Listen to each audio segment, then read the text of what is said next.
अगर कोई देश अपने दुश्मन को कमजोर करने के लिए एक रणनीति बनाए, लेकिन वही रणनीति बाद में उसके लिए सबसे बड़ी मुसीबत बन जाए, तो क्या होगा?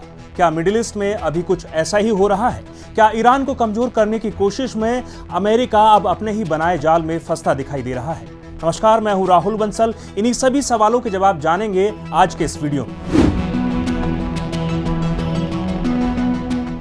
पहले एक बात समझिए, अमेरिका और इजराइल लंबे समय से ईरान की मौजूदा व्यवस्था को कमजोर करना चाहते रहे हैं, यानी उसको पलटना चाहते रहे हैं। लेकिन सवाल यह है कि किस तरह।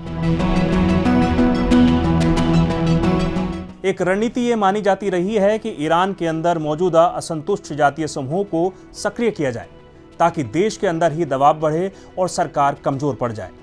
अब यहां एक अहम नाम आता है कुर्द। क्या आप जानते हैं कि ईरान की आबादी का करीब 10% कुर्द है और ये वही कुर्द लड़ाके हैं जिन्हें दुनिया के बेहद मजबूत और जुझारू माना जाता है, जो कभी हार नहीं मानते।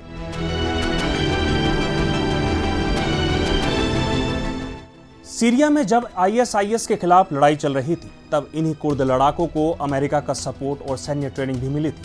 अब यहां एक अहम सवाल उठता है कि अगर ईरान के अंदर कोई बड़ा राजनीतिक संकट पैदा हो जाए, तो क्या कुर्द लड़ाके वहां सरकार पर दबाव बना सकते हैं? कई जानकारों का मानना है कि अमेरिका की शुरुआती सोच कुछ ऐसी ही रही हो सकती है। अगर ईरान के सर्वोच्च नेता की हत्या के बाद सत्ता में खालीपन पैदा हो जाए, तो देश के अंदर असंतोष भड़क सकता है। अलग अलग समूह सड़कों पर उतर कर आ सकते हैं और सरकार के खिलाफ बड़ा आंदोलन खड़ा हो सकता है।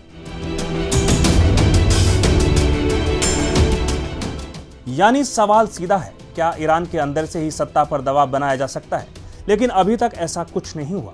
असल में हालात उलट दिखाई दे रहे हैं। जिस सरकार को पहले कम लोकप्रिय बताया जा रहा था, उसी के लिए युद्ध के माहौल में समर्थन बढ़ता हुआ नजर आने लगा है। अब चर्चा यह है कि अमेरिका और इजराइल अपने क्षेत्रीय सहयोगियों के जरिए जमीनी स्तर पर दबाव बढ़ाने की सोच रहे हैं। और यहीं एक और नाम सामने आता है बलूच। बलूच लंबे समय से पाकिस्तान में अलग पहचान की मांग को लेकर संघर्ष करते रहे हैं।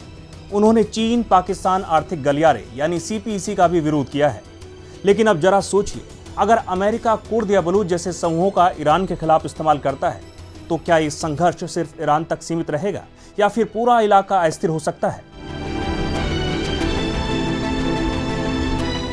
कुछ विश्लेषक इस स्थिति की तुलना अफगानिस्तान से भी करते हैं। वहां भी अमेरिका ने अलग अलग समूहों के साथ मिलकर लंबा युद्ध लड़ा था, लेकिन आखिर में क्या हुआ? अमेरिका को वहां से वापस जाना पड़ा और सत्ता उसी तालिबान के हाथ में चली गई, जिसे वो वर्षों तक आतंकवादी बताता रहा।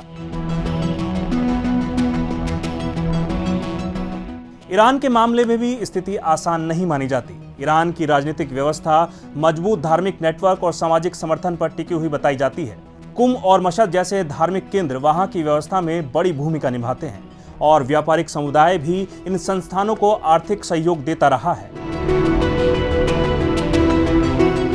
तो सवाल फिर वही है, क्या ऐसे हालात में बाहर से किसी रणनीति के जरिए ईरान में सत्ता परिवर्तन आसान होगा? और अगर कुर्द या बलूच जैसे समूह सीधे संघर्ष में उतरते हैं, तो क्या ईरान इसे अपने सर्वोच्च नेता की हत्या से जोड़कर और ज्यादा कड़ा रुख अपनाएगा? सबसे बड़ा सवाल यही है, क्या बिना बड़े विद्रोह के या बिना सीधे जमीनी सैन्य कार्रवाई के किसी भी देश की सत्ता बदली जा सकती है? इजराइल अपने लक्ष्य को लेकर स्पष्ट दिखाई देता है। ईरान अपने अस्तित्व की लड़ाई लड़ रहा है, लेकिन अमेरिका के सामने अब एक रणनीतिक दुविधा खड़ी होती दिखाई दे रही है।